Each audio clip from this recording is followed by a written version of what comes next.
Here's a fact that many in elite media often forget. The vast majority of Americans never had the luxury of working from home, even during the darkest days of the pandemic. Police officers, healthcare workers, grocery store employees, so many others continue to show up and do their jobs. And yet it feels like every day I see something about the so-called struggle some in corporate America say they face with going back into the office after working now more than 2 years remotely. The latest example of this comes courtesy of two media entities that claim to represent the people who they serve, the New York Times and NBC News, where union members are defying plans to return to the office part-time. They're refusing to come in at all. The New York Times this week expected employees to return to the office for 3 days a week. But so far, more than 1,300 unionized Times workers have signed a pledge not to return. Clearly, the employee is not interested in the spiffy lunchbox offered as a perk for returning to the office. Meanwhile, over 200 NBC News digital employees also vowed to stay home this week. The digital team's union, which, like the Times, is part of the News Guild of New York, represented about 275 people. NBC expected the entire company to return to work for at least 3 days a week, but 215 digital employees have vowed to stay home. According to the union, the company didn't give them lunch boxes, but did give them the chance to win an espresso machine if they returned. And the union has made their concerns clear. They delivered this letter to NBC News saying, in part, NBC has begun a pressure campaign coercing employees to adhere to a plan that has not been negotiated while refusing to answer basic questions about the plan, creating unnecessary confusion and anxiety. Safety and flexibility must be the company's priorities rather than the whims of team leaders or executives. Mandating a one-size-fits-all approach to our newsroom with rare and unclear exceptions is an outdated, unsafe, and unattractive way to approach the hybrid workplace. I want to talk about unattractive and outdated. Let's talk about claiming that you still can't go back to work. Never mind the fact that many Americans would be ecstatic to work at a prominent media company. By being offered the opportunity to come to work part-time, these pampered employees are receiving a privilege many others aren't. Right now, according to the Department of Labor, 6.5% of workers work from home due to the pandemic. And the numbers were never that high. If you listen to the media, you might presume that the vast majority of Americans were working from home at some point. The reality is the minority of Americans were ever able to work from home. Just over 35% in May of 2020 was the high. NBC and the New York Times are not the only media companies dealing with these rich person problems. Media companies Condé Nast and Hearst have had similar issues. The fact that these employees are fighting back so hard against working from home is astounding, considering that these are all left-leaning entities that claim to be representing the little guy who actually has to go to work each day, while they act like they're being asked to work overtime in coal mines.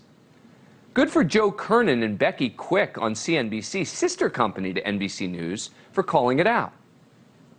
I'm a dinosaur. I admit it. I'm flabbergasted. It's like, okay, we had this horrible pandemic, so people had to stay home, but when it's over, you come back. I don't get it. It's a shift in expectation. I understand the desire for flexibility, but I don't understand when the boss tells you to come in and you say no. The desire for flexibility is very different than saying we're not going to come into the office for 3 days a week. Joining me now is Amy Feldman, General Counsel for the Judge Group, where she specializes in employment and consumer-related issues. Amy, thanks for coming on the show. Appreciate it. Is this something that you're facing a lot, where employees now have a sense of entitlement, where they feel that they just shouldn't have to go into the office at all? Dan, entitlement is exactly the right word for what many companies are facing, which is employees who showed that they could potentially work from home are now demanding that they work from home, because just because they have chosen to do it, they should have the right to continue to choose the terms and conditions of their employment, even if that was not how they were hired, and even if that was not how they had grown accustomed to working in the workplace. Suddenly, people are feeling empowered that just because it is potentially possible to work at home without their shoes on or goodness knows even their pants on, that they should be, that their bosses should be required to allow them to do it. Yeah, I mean, again, I'm reading from the statement that the union put out, which, you know, talks about mandating a one-size-fits-all. They call it that unsafe and unattractive approach. I mean, are people still making the argument that it is unsafe to go into the office because of COVID? I mean, is that still the argument they're making?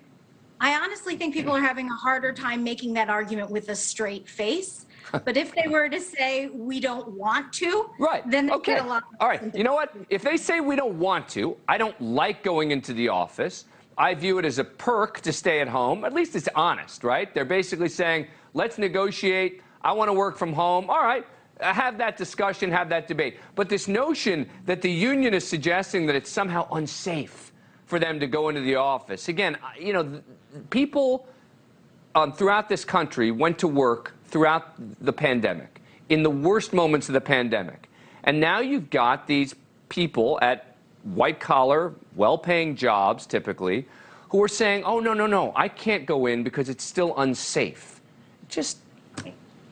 Yeah, it's in some ways it's mind-boggling because, Dan, what you've put your finger on is sort of an interesting issue here, which is unions have traditionally represented people who were in manufacturing or other blue-collar work, who were either municipal workers, government workers, or who were working in a factory or another place where they just did not have the option not to go into work. You can't really be on an assembly line in your living room.